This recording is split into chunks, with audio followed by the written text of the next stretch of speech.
Howdy folks. So today for autopsy we have this monstrosity of a laptop. It barely fits in my camera's field of view with the arm of my tripod all the way back. This is a monstrosity of a laptop, if you even want to call this a laptop. This is the Toshiba X200 AA3. This is the Canadian version of the X200. This dates from around 2006, 2007, I believe. It shipped with Windows Vista, I believe. Yes, it did. It shipped with Windows Vista. And it is a 17-inch notebook. And I don't really see why you would want something this large, but this was, I believe, marketed as a high-end multimedia laptop. Not as much a gaming machine, but a multimedia is what I think they targeted this as. This really, in my opinion, was a desktop replacement. So basically, you would buy this not because it was portable, but because you didn't want to have a big tower somewhere on your desk or under your desk, because this thing is so big and so heavy it's not really portable, and the battery life wasn't terribly great. Like, just so you can get an idea of how thick this thing is, it's about 2 inches thick, and it weighs something ridiculous. My scale maxes out, so I can't actually tell you how much this thing weighs. Just look it up, or I'll shove it in the corner. I'll just give you a tour of this. This thing died. When I say that, I mean it's got a NVIDIA GeForce 8700M in it, and it's come desoldered. Well, at least one of the pins is making intermittent contact. I've tried to reflow the GPU. It failed. It still doesn't work properly. And at this point, I'm not really. I don't really care. I can't use it headless. The GPU fault causes software issues. So at this point, I think I'm just going to tear it apart. Maybe save a couple of useful things, and that's it. So unfortunately, no, this thing's end of life. So I'll just give you a little tour before I rip it apart. So first of all, this is the power input jack, and to all engineers, if you do this, fuck you. I absolutely hate it when they use these stupid proprietary non-standard connectors for power and for data too. I mean, if you use a non-standard USB cable, I also hate you. But this is what the thing came with. It was a 4-pin, so I'm assuming they grounded this. And this was the power adapter, which, I mean, again, I have big hands, so this thing is massive. What is this output? 9.5 amps at 19 volts.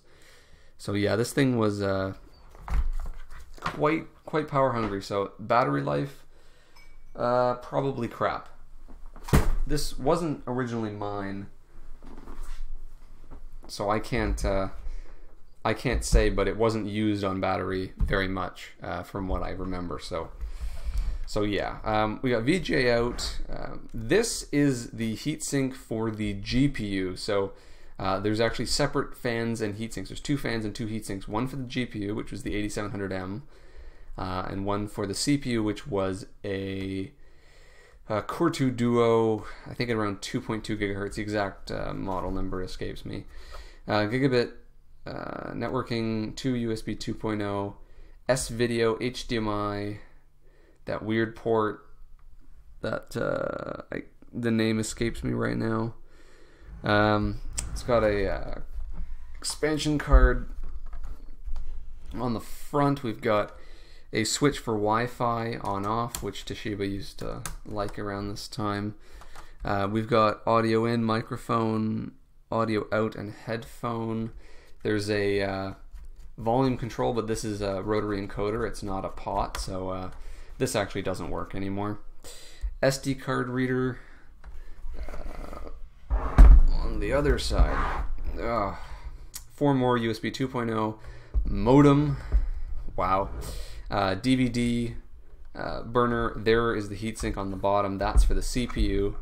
And we've got a stupid Kensington lock, which isn't going to do diddly squat for preventing someone from stealing something like this. You can just cut the cables on those things. So on the bottom you can see there's the intake for one of the fans, the intake for the other one. The battery is here, which is let's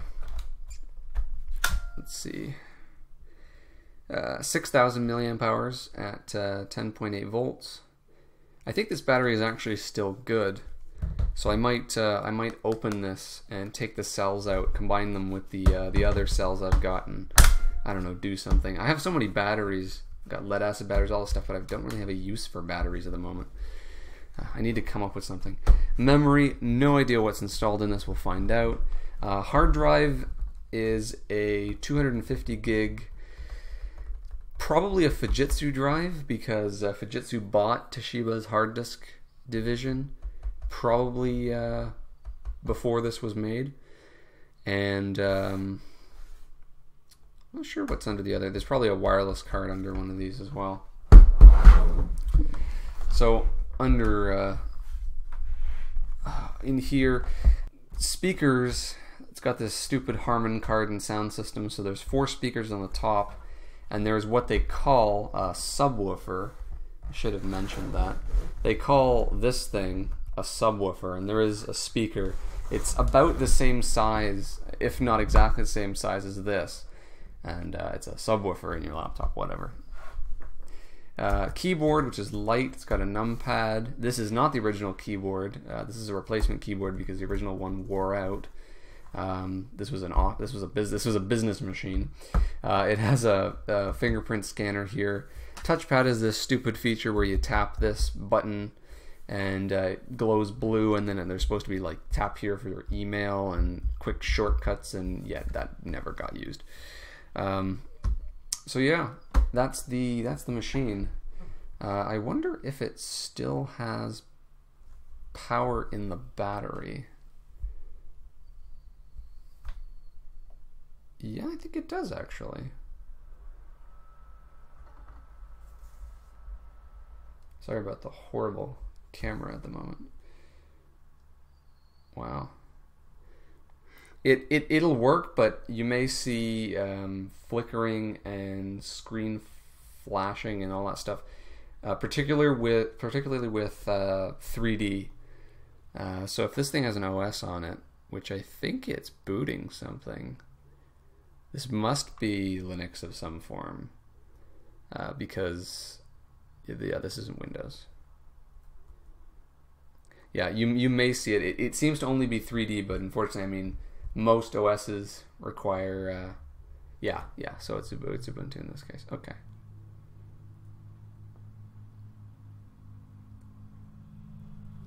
I wonder if we'll see any artifacting.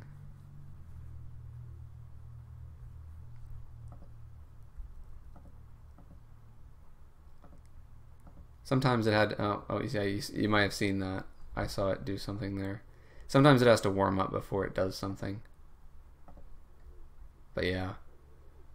Yeah, I tried to reflow this with a heat gun, and it didn't work. Did literally nothing, so who knows. And the video card, there is actually a card in this. It's actually separate. It's not on the motherboard, but they go for more money than like really good gaming graphics cards nowadays. So definitely not worth at all.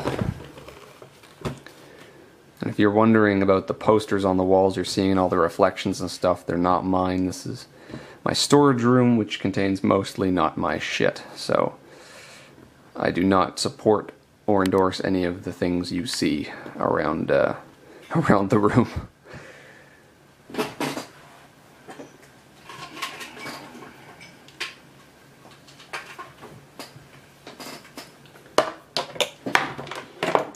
So let's get out the screwdriver.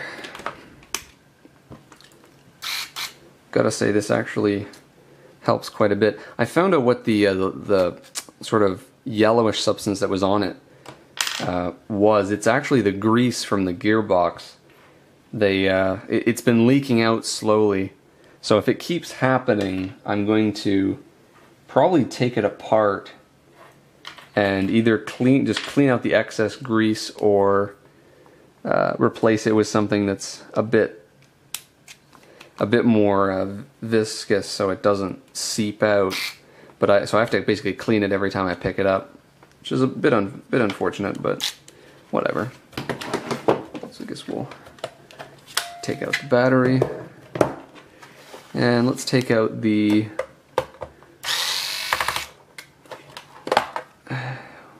so the memory is in here. Let's see, how much memory did this thing have in it? This was upgraded, I know for a fact, because yeah, 2 gigs. 2 gigs, so it had 4 gigs of memory, which doesn't surprise me because Windows Vista nommed all that. I think it came with 2 gigs and Windows Vista, and everyone knows how that ends. This did run Windows 7. It was upgraded very promptly. So this is the disk drive, which my bet is that this is a Fujitsu. It is. Aha. And that right there is a thick drive. That's a full height 2.5 inch drive. You don't see those very often in laptops, but I think this was 250 gig. Yes, it is 250 gigs. So yeah, this was, I mean, relatively high capacity in a laptop at the time, so they needed the full height. So wow, yeah, not sure what I'll do with that. So this must be the wireless card, even though it's the biggest door, which makes 0 sense.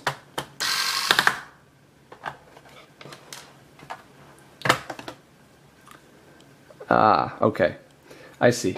So it is the wireless card. There's a card right here, but this is also, you can see on the board, there's basically provisioning for a SATA data and SATA power connector, just like what's mounted here. On this side, they've got provisioning for one here, and then another drive bay, but obviously that, in this model, this AA3 version, is not populated. I really wonder if you soldered a header onto this and connected a drive, if it would work. I really wonder if all the support circuitry is there and they just haven't put the header on. That would be a really interesting. If I had a spare header, I would do that. Just for the lulz, because I mean, it wouldn't surprise me if that's how they did it. So the wireless card in this should be original.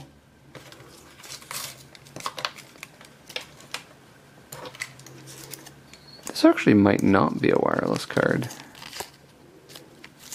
This might be. This could be Bluetooth, because this does not.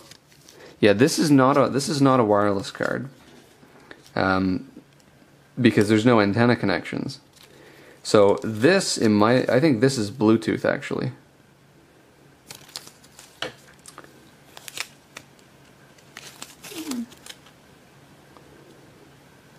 Yeah, I'm pretty certain that's Bluetooth. So the wireless card must be non-removable then.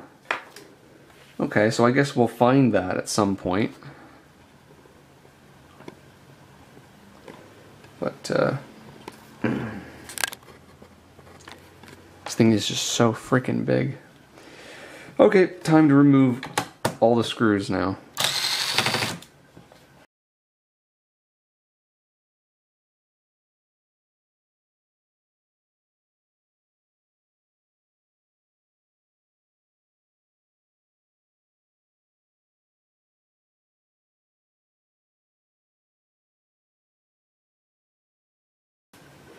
Okay.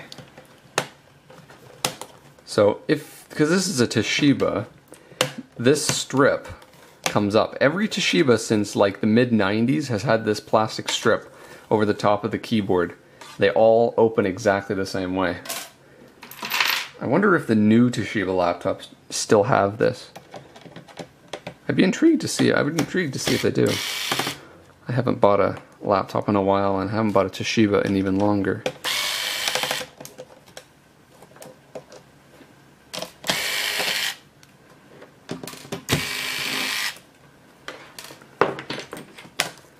Okay, so the keyboard comes up. Ah, there's our wireless card. It's under the keyboard.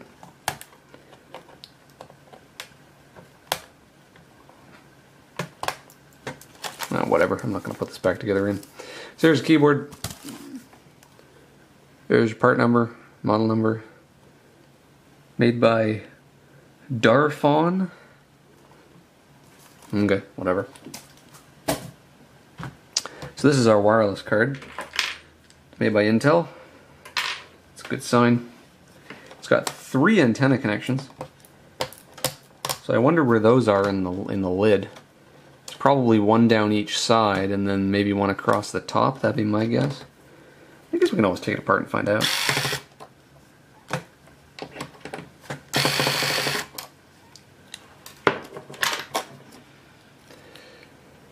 Wireless card. Not very interesting. It's probably wireless N. I don't know, it might be G. It's old enough to be G, but I honestly don't remember. And then there's this card, which I'm not entirely sure what this is. Whoops, that's probably not good for it. Whatever the hell it was. So, it looks to me like it's got...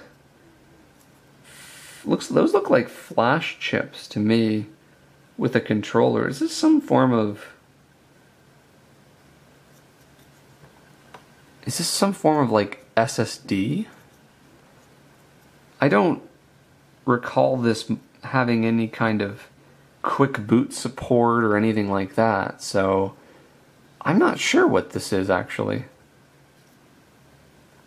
That's yeah, I don't know.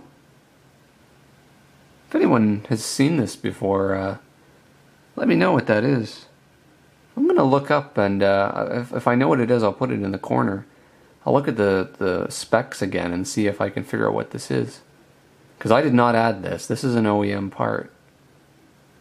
Never seen one of those before. I wonder if I actually plugged that into a new laptop's wireless slot. Wonder if I could get it to recognize it. That would be an interesting experiment. More screws.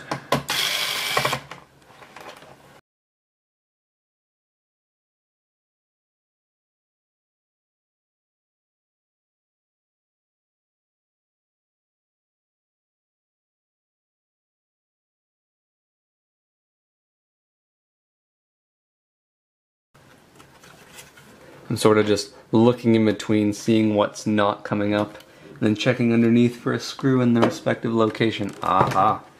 This is dirty. This is really dirty. Right on the corner here, they've got a... I don't even think you can see that. There is a tiny cap, little plastic cap. Oh, you know what? I think I remember how this works. This DVD drive comes out, which June 2007, so that gives us a date this machine was made. It's Panasonic. It's actually a good drive. Okay. Whoops. That was a bit... I don't even know what I hit there. Okay, so I managed to knock the USB cable out of my Snowball microphone with the bloody disk drive. Okay, so I don't know how much footage I lost, or how much audio I lost, but anyway. So once you take that disk drive out, there's this little plastic window you can pop out, and that allows you to get your screwdriver through the hole and into the screw, which is on the other side of the plastic. I mean, it's clever design, but it's super annoying because you never see it.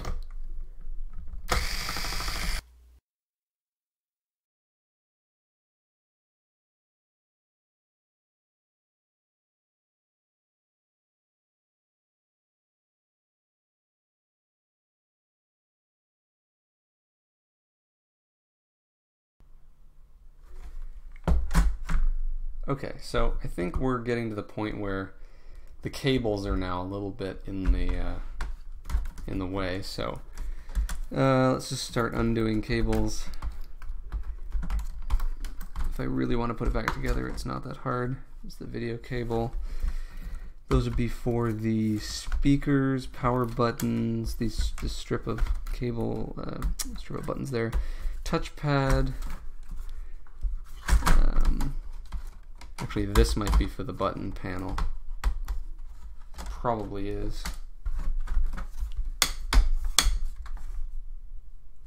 I'm not sure what this is. That's probably maybe display power. I wonder if they're doing display power in one or two cables, or one for power, one for data. I'm not sure.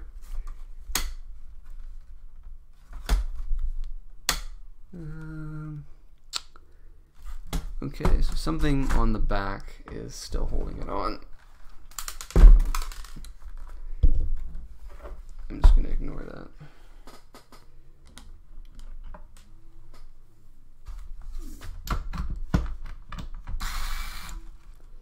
At this point, I don't care about structural integrity. I'm just going to take out all the screws.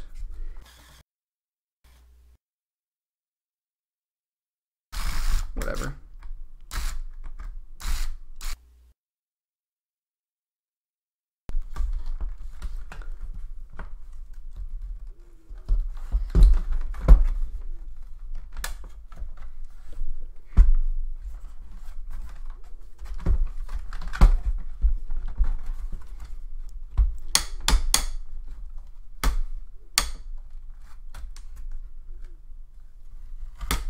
I'm actually having a hard time figuring out what is holding this on.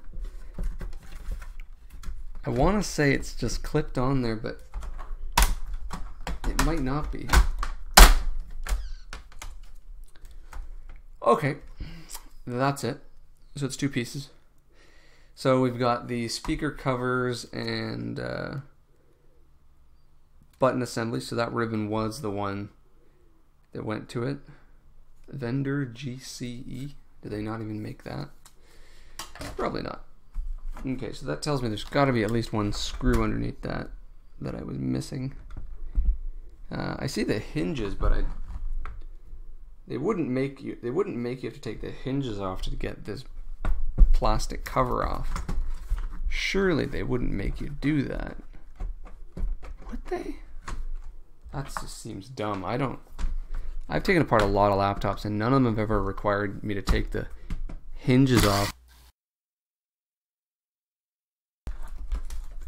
before the top cover.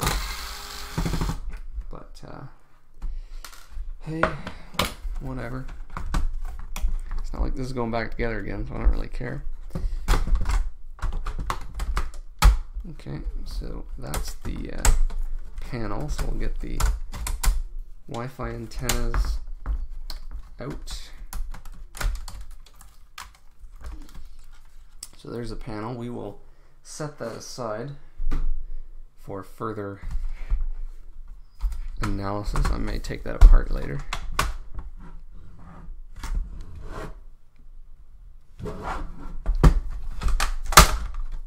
Yeah, that really was it. You do have to take the hinges off. That's just okay. So we've got one little device here, and that is our Bluetooth. Okay, so if that's Bluetooth, then oh, I know what this is. This is our modem. This is the telephone modem. That's what this is. Okay. Okay, now it makes sense.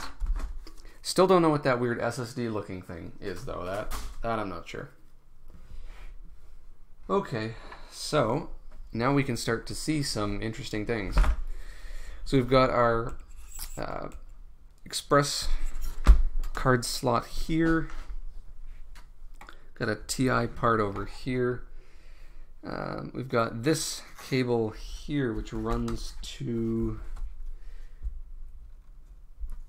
I'm not sure where that's actually going. This box here is our subwoofer, which let's see how they mounted this. So they've got two actually pretty decent sized screws, and then this is shock mounted with these little rubber spacers, and there's your little pissant subwoofer. Yeah, does this have a... yeah, there's the bass port right there on the side. I don't know. I don't think that's a subwoofer, but sure. So this would be probably our south bridge, given the fact it doesn't have any heat sinking. A small, probably non-rechargeable lithium cell for the RTC. We have a heat pipe coming out here. ForceCon, not Foxconn, ForceCon. But you can't even go with that name brand.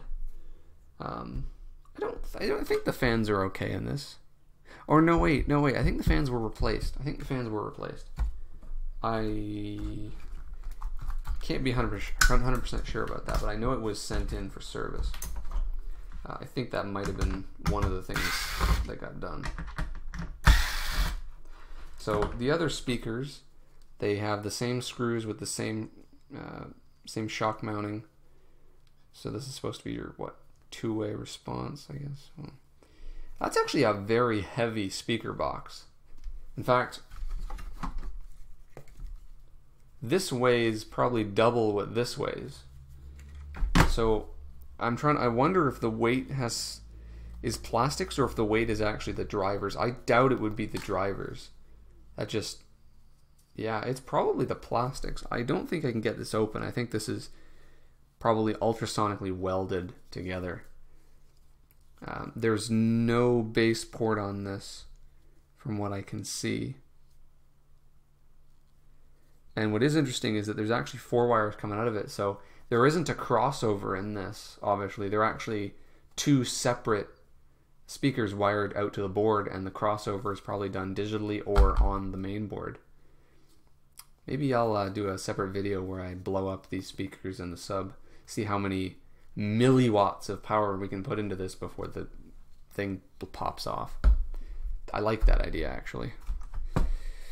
Okay, so main board needs to come off. Oh, you know what? I think I know what this is. I think this is USB because there's this board right here which has got the 4 USB, and I think that's probably what this is. It's probably running underneath. Yeah, it is. Yeah, it is. It's running underneath right here. So yeah, that's that.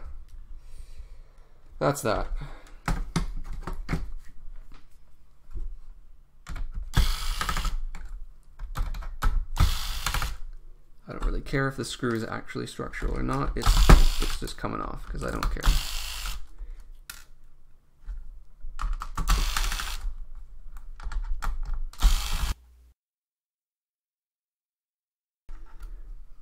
Some of these screws are probably holding things on the other side, but I don't really care.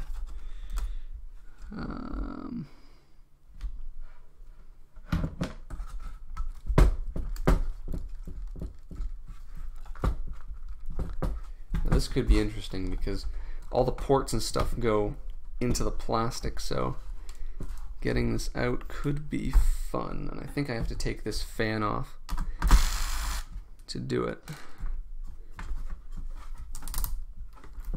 Well, that wasn't terribly hard.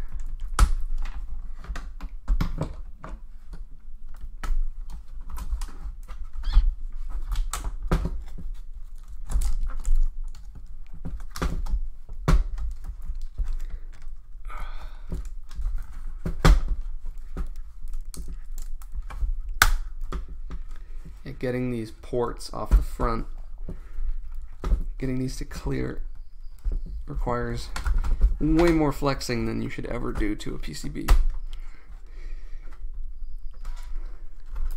This is not a how to fix your laptop video, if you haven't figured that out already.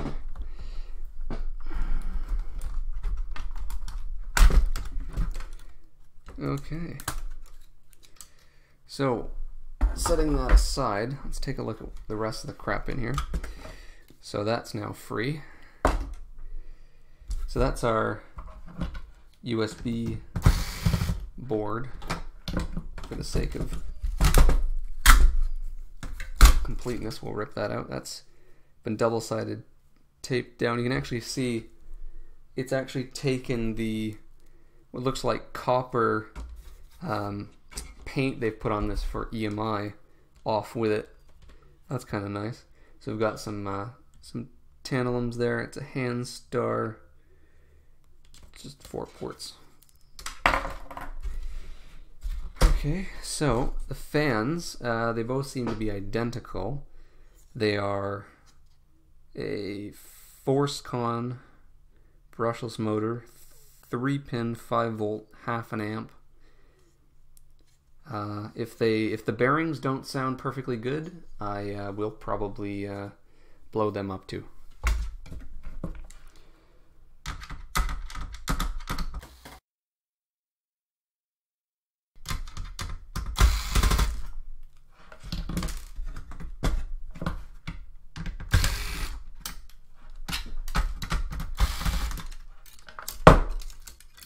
I have to say, this fan is held much more securely onto the board with 4 screws, whereas the other one only had 2 screws.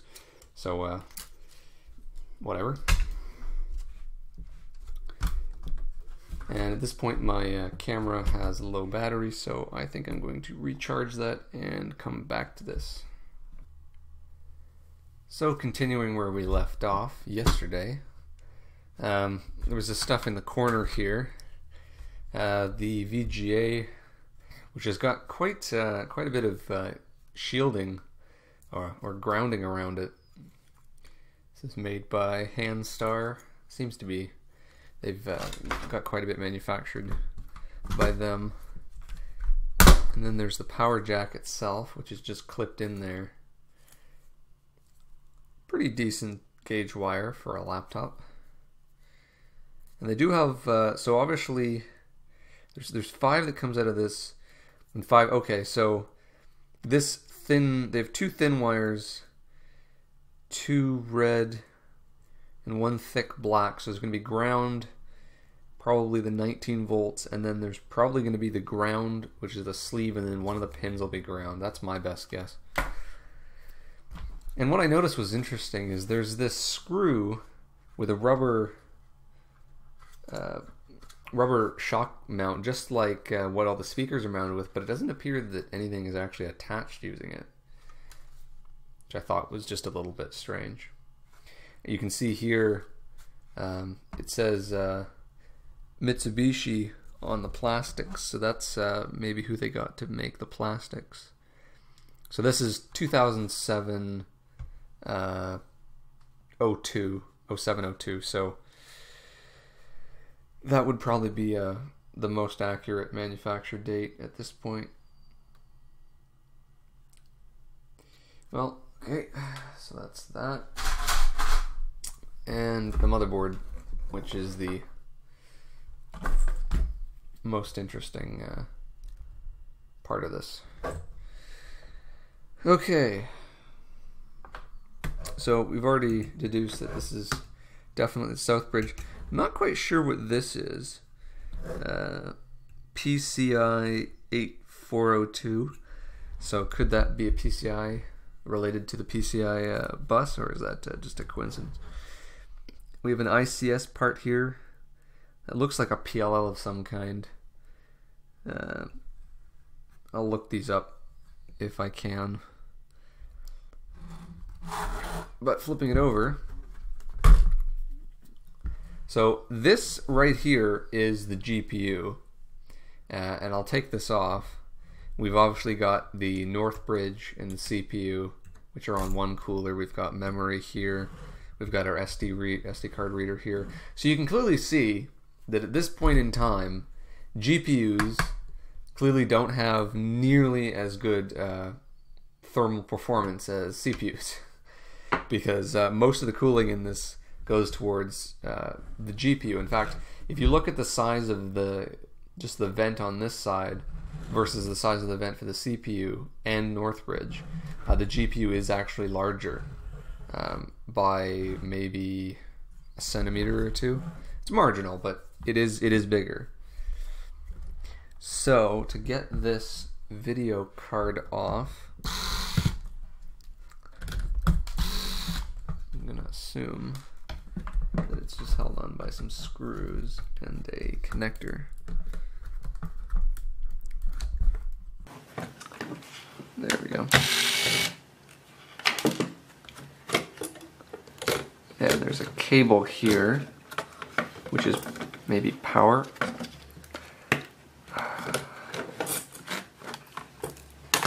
There we go. Yeah, I'm gonna guess that they probably didn't want to put power through this giant 200-way connector, so instead they just used some wire, which is fine.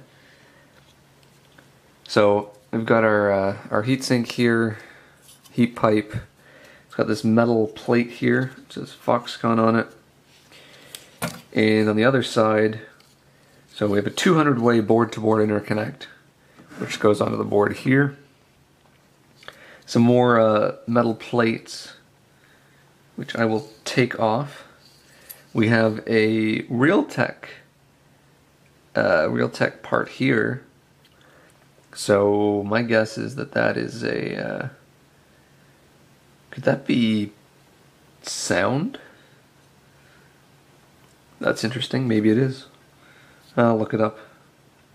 So let's get these shields off.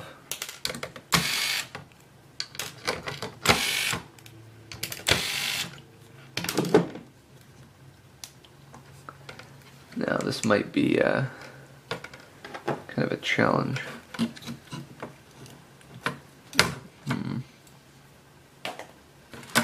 Unless it's screwed on from both sides,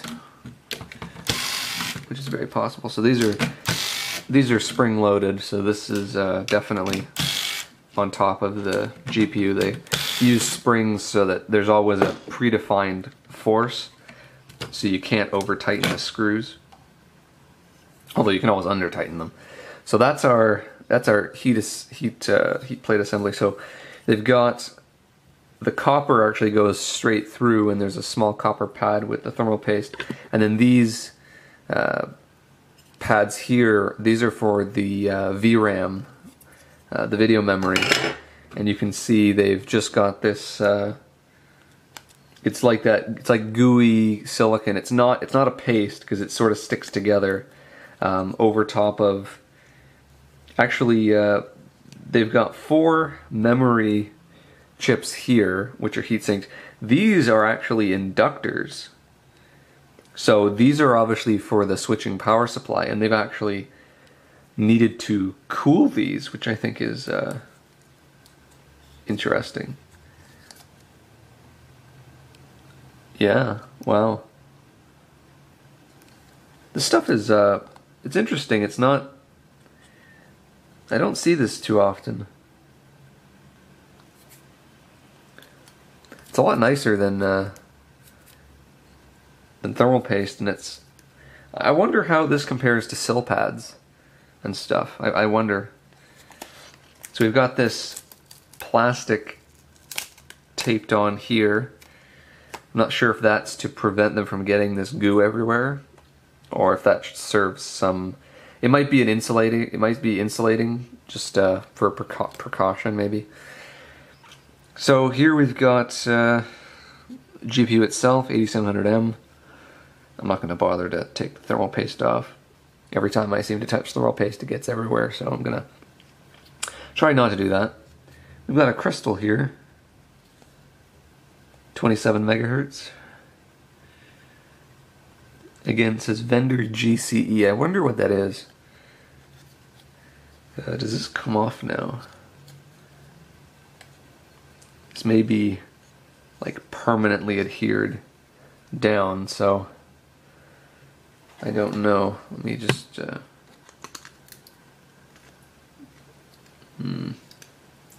It's definitely stuck down real well.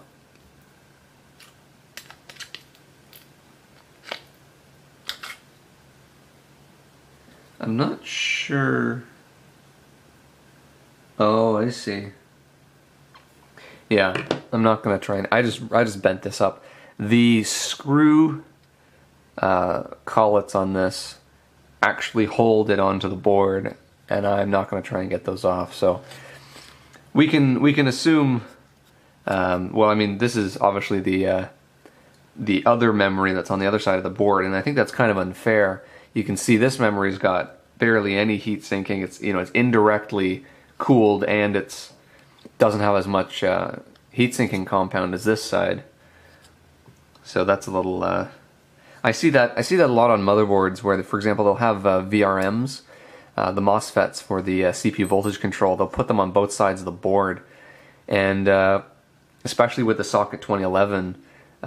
They want to put their 22, 24 phases or whatever, so they stick half of them on the top, half of them on the bottom, and they put a block on the top with a heatsink and a fan going somewhere. But the bottom just gets, I mean, it has basically just a bar across it, and it's supposed to conduct through the bolts to the other side. I mean, all the components on the back usually get shafted for thermal performance, and this appears to be no different. So I don't know what's under this, and it's probably nothing special considering this is on the other side. It's probably just bypass caps, so I'm not, I don't care. Okay, so back to this. Nothing really interesting here. I'm not going to go through every single chip because I couldn't be bothered.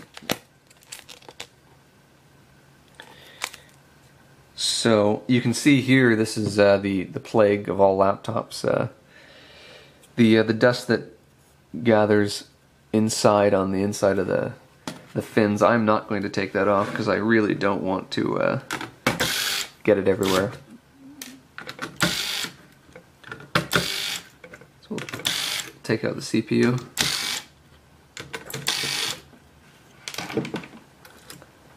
Okay. So that's our pissant little CPU cooler. So at least it's all copper there, and no copper for the North Bridge. It's very light, so there's really not as much copper. I mean, that's actually, I feel like this is probably hollow, because it's the way it's done at the end sort of makes me think that this might be it's a hollow tube, and then they fill it with a special like pressurized gas, which it evaporates over the CPU, travels over here, and then condenses, and then sort of drips back. That's how modern heat pipes work. I'm assuming that this is probably the same thing. So this isn't even solid copper, if that is indeed how that one's built.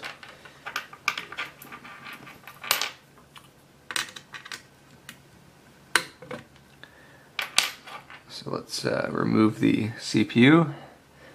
This is a PGA, so that tells you right away how old this is, because everything is LGA now. So,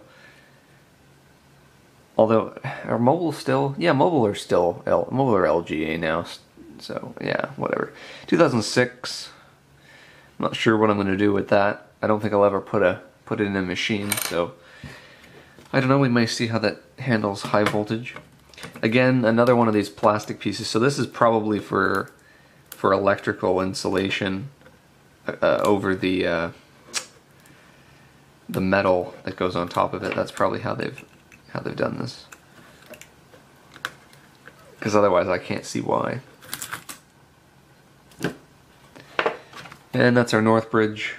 I don't even know what kind of chipset that is, and I don't really Again, they've used that white goo rather than proper thermal paste.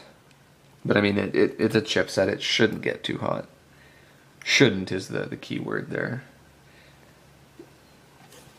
And then we've got some Kapton over our SD card reader here. 4-in-1.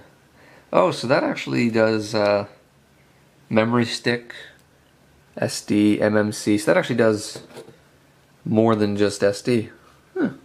Never knew that. Yeah, that rotary encoder doesn't sound too happy.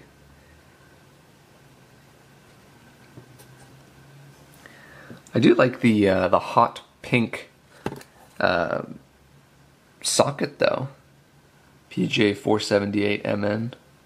I kind of like that. I don't think I've ever seen a purple pink socket before. That is definitely pink. That's kind of nice. Actually, I like that. Should see that more often. So yeah, there really isn't much to this that's really that interesting. I mean, it's just consumer electronics, and outdated consumer electronics at that. So yeah, I don't think there's much else to be seen here. That's probably our Ethernet PHY, just because it says Realtek on it. Yeah, I'm not quite sure what this TI part is. You don't see TI parts too often on motherboards and stuff that are that big. So I'm gonna look that up. So that's our south bridge. So you can look up what north bridge would accompany that. Yeah, I'm just wasting time at this point. So that's this. So I think I will probably see how much power I can put through these speakers. They bottom out pretty quick, so they're not ultrasonically welded. You can see there's some glue that's seeping out of the crack there, so they've just glued them together, which means if I hit them hard enough with a hammer, I might be able to split them open. I might try to blow one up with the cover on and one with the cover off, because they seem to be sealed, so I think the performance would vary depending on whether it's open or not. This one has the base port. They are exactly the same size. So the subwoofer is literally no different than the ones on the top, except for the fact that it has this port, which I don't understand why you would bother with this, because in my opinion, just put a base port on this. It's the same speaker, so shouldn't it have the same audio quality? I mean, I wouldn't expect a lot of bass out of something like this. I might just hook this straight up to a Variac and just put 60 Hertz into it. Although I feel like I may just touch the Variac knob and the thing blows up because they're so low power. So, and the fans, I think I'll do the same thing. I just plug them into a power supply and see how they go. They're probably not very powerful, so I don't see much use. So we may see what they can take. And the battery I'll probably rip apart and take the cells out and add them to my collection of random cells. And actually, just because we can take apart the disk drive, because it should be pretty quick. Or actually, these are really tiny screws. Wow.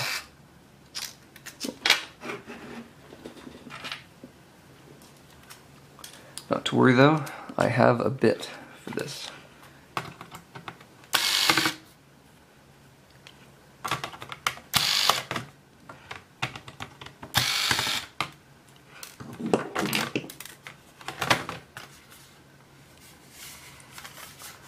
So they've just got this little bracket attached to the back for screwing it down so that you can slide it out with just one screw.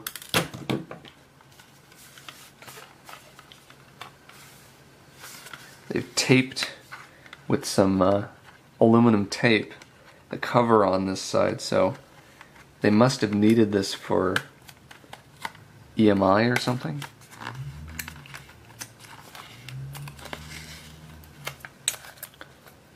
Looks like it hinges on this side almost. So I might not need to take all that tape off. Oh no, they've got it on all the sides. So does this thing like spew EMI? Or is this just their way of sealing it?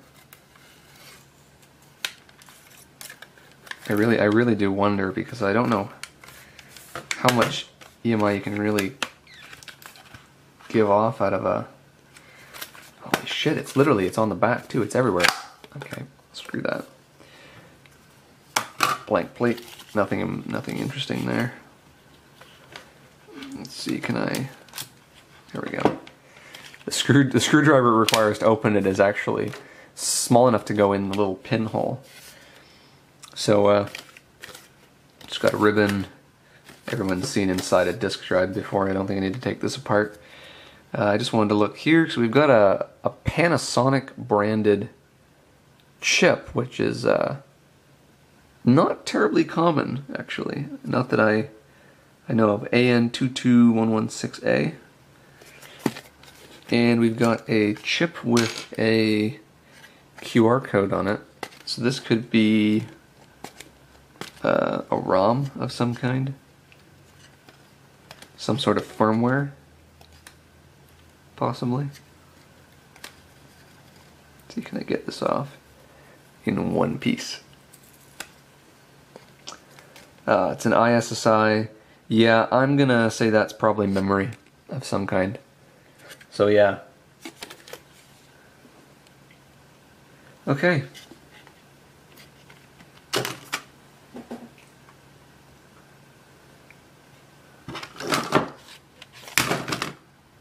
Yeah, so now I just created a pile of garbage. So yeah, that was Toshiba X200, and this is the only thing that I can't really identify. So if anyone knows what this is, then please leave it in the comments. Because I looked at the sheet for it, the spec sheet, and I can't really tell what this is.